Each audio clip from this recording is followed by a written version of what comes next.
Study with आकार IAS के YouTube channel पर मैं विश्वजीत सिंह आप सभी का स्वागत करता हूं। हम जो ARO 2023 के लिए प्रीवियस ईयर के क्वेश्चन को सॉल्व कर रहे थे, उसमें हम अभी जो शुरू किया गया है, हम लोगों ने शुरू किया है, ये आपका जियोग्राफी का सेक्शन चल रहा है। तो उसमें हम अब आगे के जो 25 क्वेश्चन सेट है उसको हम सॉल्व करेंगे। तो देखते हैं पहला क्वेश्चन क्या है।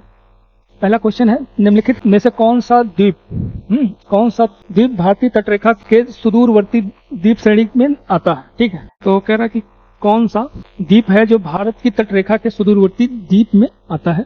तो आप देखेंगे जैसे भटकल है, अरनाला है, हाइनर है।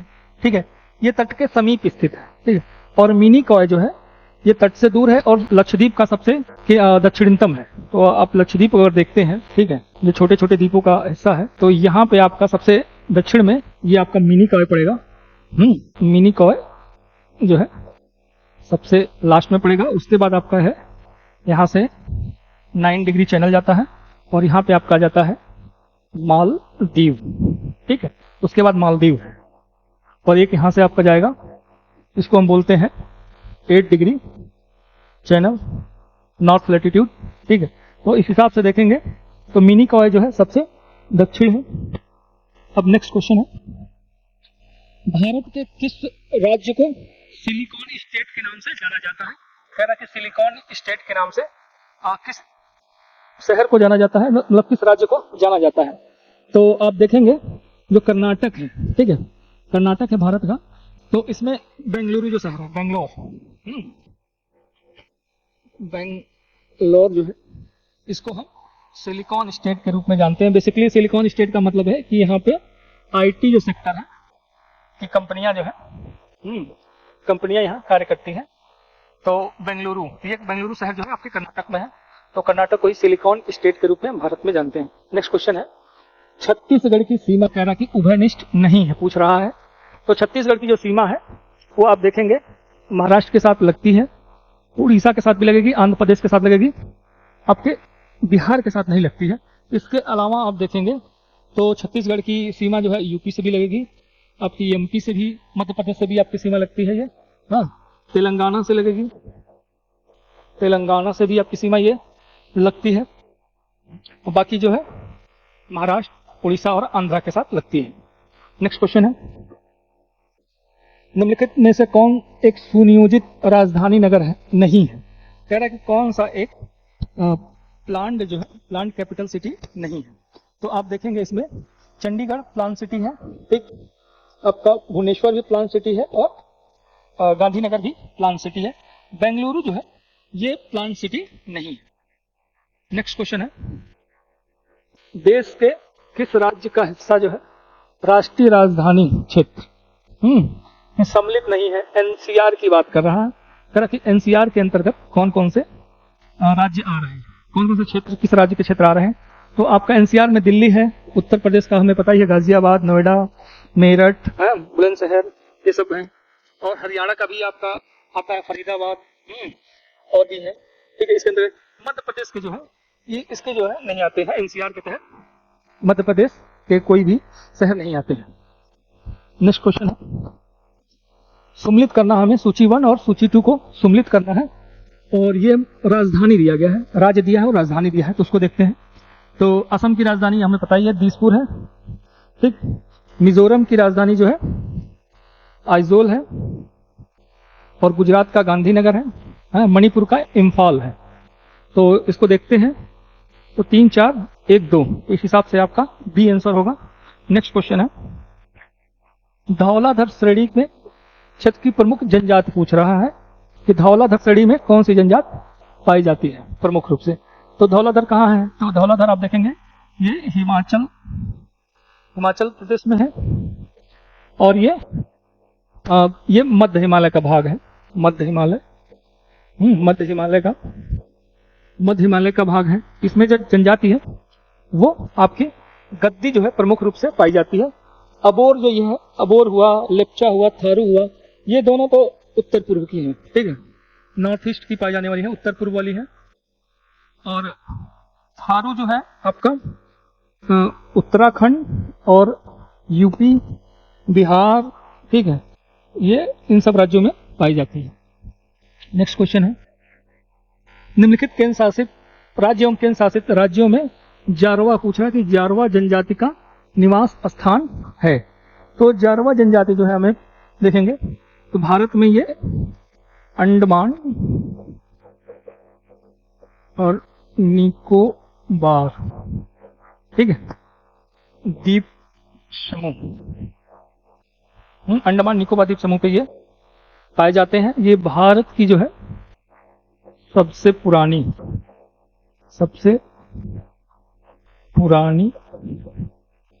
जनजाति है, ठीक है, भारत की ये सबसे पुरानी जनजाति है।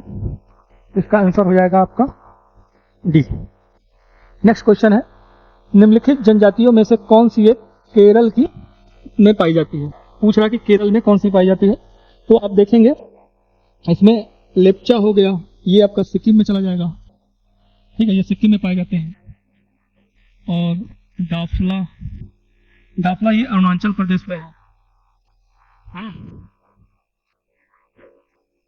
ये जो है अरुणाचल, वहां पे जो श्रेणियां पाई जाती है ना, डाफला, भूम, मीरी, अबोर, मिसमी, तो ये अक्सर वहां पे नॉर्थ ईस्ट में आप देखेंगे तो जो पर्वत श्रेणियों का नाम है वो जनजातियों के हिसाब से ही है, उन्हीं के आधार पे। तो ये डाफला वहां पाई जाती है, ये वहां पे पाए जाते हैं। डाफर जो है आपकी ये गुजरात की है, ये गुजरात में पाए जाते हैं। चेंचू मूलतः जो है ये आंध्र प्रदेश की है, ठीक है, आंध्र प्रदेश की है, लेकिन ये केरल में भी पाई जाती है। तो इसका आंसर होगा आपका सी। आप इसमें देखे होंगे चेचू आंदोलन सुना होगा आपने, चेचू आंदोलन जो हुआ था, ठीक है, चेचू आंदोलन ये आपके असहयोग आंदोलन के समय हुआ था आंध्र प्रदेश में, ठीक है। नेक्स्ट क्वेश्चन है तमरिया, ठीक है, तमरिया जनजाति कह रहा कि भारत के निम्नलिखित में से किस राज्य में पाई जाती है। तो तमरिया आपकी ये झारखंड में पाई जाती है, झारखंड में जनजाति पाई जाती है। ये झारखंड में मुंडा के जो है इनको समानांतर अभी इनको शामिल किया गया है हाल ही में, ठीक है। तो तमरिया जो है झारखंड में पाई जाती है। नेक्स्ट क्वेश्चन है भारत के निम्नलिखित में से किन राज्यों में थारू जनजाति का निवास कर रही है, ठीक है। थारू जनजाति पूछ रहा है कि कहाँ कहाँ पे पाई जाती है। तो अभी हमने देखा था थारू जो है आपका उत्तराखंड, यूपी और बिहार में ये पाए जाते हैं। इस हिसाब से हम देखेंगे तो आंसर हो जाएगा आपका डी, जिसमें उत्तराखंड की ये सबसे बड़ी जनजाति है, सबसे बड़ी जनजाति है उत्तराखंड की, ठीक है, जनजाति। और बिहार और उत्तर प्रदेश में ये थर्ड नंबर पे आती है, तीसरे नंबर की है बिहार और उत्तर प्रदेश में पहले नंबर पे जो गोंड जो है सबसे बड़ी जनजाति पाई जाती है। थारू जो है यहाँ पे तीसरे नंबर पर पाए जाते हैं। अब इसमें सूची 1 और सूची 2 को सम्मिलित करना है और ये जनजाति दिया उनके निवास स्थान दिए गए जनजातियों के, उसके हिसाब से हमें इनको मैच कराना है। तो भील देखेंगे तो ये आपके राजस्थान में पाए जाएंगे, गोंड जो है छत्तीसगढ़ में ही पाए जाएंगे, और लिंबू जो है ये आपके सिक्किम में पाए जाएंगे, कोनियांग ये नागालैंड में पाए जाते हैं। तो इस हिसाब से हम देखेंगे 2, 3, 4 और 1, तो पहला आंसर है उसका। नेक्स्ट क्वेश्चन है गंगा नदी का उदाहरण है, गंगा नदी कह रहा कि उदाहरण है, तो गंगा नदी किसका उदाहरण, गंगा नदी है आपका पूर्ववर्ती अपवाह का उदाहरण, ठीक है, पूर्ववर्ती का इनको बोलते हैं एंटी इंसिडेंट रिवर बोलते हैं। ऐसी नदियां जो अपने स्थल खंड में हो रहे उत्थान को, नवीन उत्थान के का विरोध करते हुए बहती है, ठीक है। ऐसी नदियां जो अपने स्थल खंड में हो रहे नवीन उत्थान का विरोध करते हुए बहती हैं।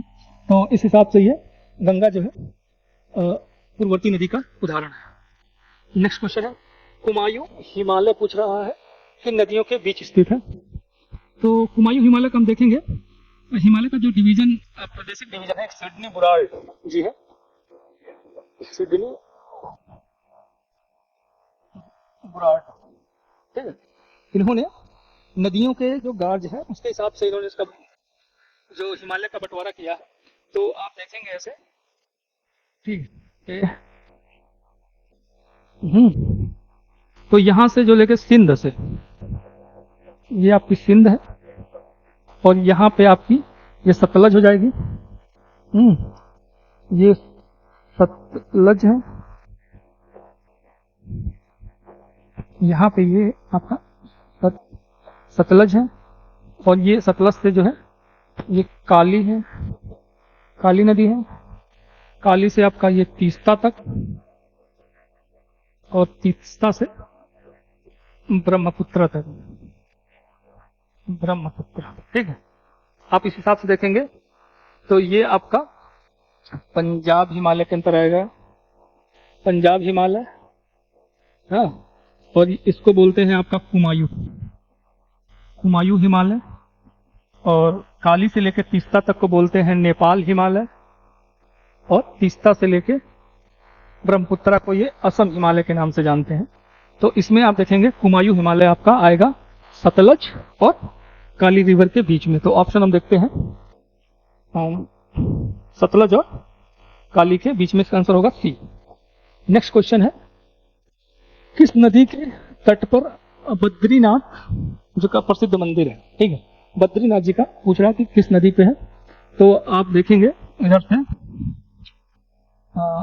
ऐसे, ठीक है, ऊपरी क्रम में जो पंचप्रयाग बनता है उसमें आप देखेंगे तो इधर से आपकी धौली गंगा आ रही है, विष्णु प्रयाग में मिलती है, और इधर आपका ये संतोपद से निकल के अलकनंदा आ रही है, अलकनंदा, ठीक है, अलकनंदा आ रही है, और यहीं पे आपका ये बद्रीनाथ धाम है। ठीक है, इधर से आती है, इसको हम बोलते हैं धौली गंगा। तो इस हिसाब से जो है ये अलकनंदा के समीप है। नेक्स्ट क्वेश्चन है, यमुना नदी का उद्गम स्थान पूछ रहा है कि यमुना रिवर किस स्थान से निकलती है? तो यमुना जो है बंदरपुर श्रेणी से निकलती है, यहाँ पे आपका यमुनोत्री, ठीक है, यमुनोत्री ग्लेशियर है, यमुनोत्री ग्लेशियर वहीं से निकलती है बंदरपुर में। ठीक, नेक्स्ट क्वेश्चन है, कथन और कारण दिया है, देखते हैं कि कथन जो है कारण का समर्थन कर रहा है कि नहीं। पश्चिमी घाट की नदियां डेल्टा का निर्माण कह रहा है कि नहीं करती हैं। ये सही है कि पश्चिमी घाट की नदियां जो है डेल्टा का निर्माण नहीं करती हैं, ये एस्चुरी का निर्माण करती हैं, ज्वार नद का निर्माण करती हैं। कारण है कि ये छोटे मार्ग से तीव्र गति से कठोर चट्टानों के ऊपर प्रभावित होती हैं। तो ये सही है।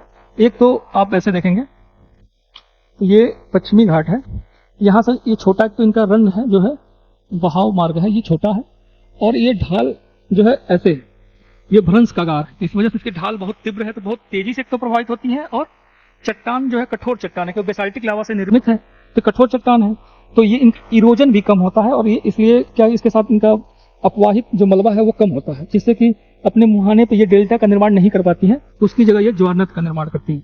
तो ये दोनों ही कथन सही है, और आर जो है सही, एक ही सही व्याख्या करता है। नेक्स्ट क्वेश्चन, निम्नलिखित में से कौन सी नदी पश्चिम की ओर बहती है? ठीक है, पश्चिम की ओर बहती है। तो पश्चिम की ओर बहने वाली में आप ऐसे देखें, ठीक है, ऐसे देखते हैं तो आप देखेंगे कि यहां से एक तो आपकी ये है, और आपकी दूसरी ऐसे निकल के आ रही है, यहाँ पे नर्मदा और ताप्ती। ठीक है, ताप्ती जो है ये पश्चिम की तरफ प्रभावित होती है, दोनों ही ब्रह्मस घाटी में बहती हैं। तो इस हिसाब से आप देखेंगे तो ऑप्शन में नर्मदा दिया हुआ है, तो आपका आंसर हो जाएगा बी। नेक्स्ट क्वेश्चन है कि दामोदर किसकी सहायक नदी है? ठीक है, कह रहा है कि दामोदर जो है किसकी सहायक नदी है? तो आप देखेंगे दामोदर जो है ऐसे गंगा आ रही इधर से निकल के, तो यहाँ पे ये दो भागों में बढ़ जाती है। पश्चिम बंगाल में जैसे प्रवेश करेगी उसके बाद ये दो भागों में बढ़ जाती है। एक है यहाँ से आपकी, इसको हम हुगली कहते हैं, हुगली, और ये बांग्लादेश में चली जाती है जो हम पद्मा के नाम से जानते हैं। ठीक, तो हुगली जो आगे जब बढ़ती है तो इसमें आके इधर से छोटा नागपुर पठार से निकल के आती है। ठीक, और ये दामोदर यहाँ पे इससे मिलती है। तो ये हुगली की सहायिका है, और इसके साथ में आप देखेंगे तो आपकी आंसर होगा बी। कावेरी नदी का उद्गम पूछ रहा है, कावेरी नदी का उद्गम कौन सा स्थान है? तो आप मैप में देखेंगे तो कर्नाटक में ब्रह्मागिरी जो है पर्वत है कर्नाटक में, यहाँ पर स्थित है, तो वहीं से ये कावेरी का उद्गम होता है। प्रायद्वीपी भारत की नदियों में से कौन सी सबसे लंबी नदी है? पूछ रहा है कि प्रायद्वीपी भारत की सबसे नदियों में से कौन सी सबसे लंबी नदी है?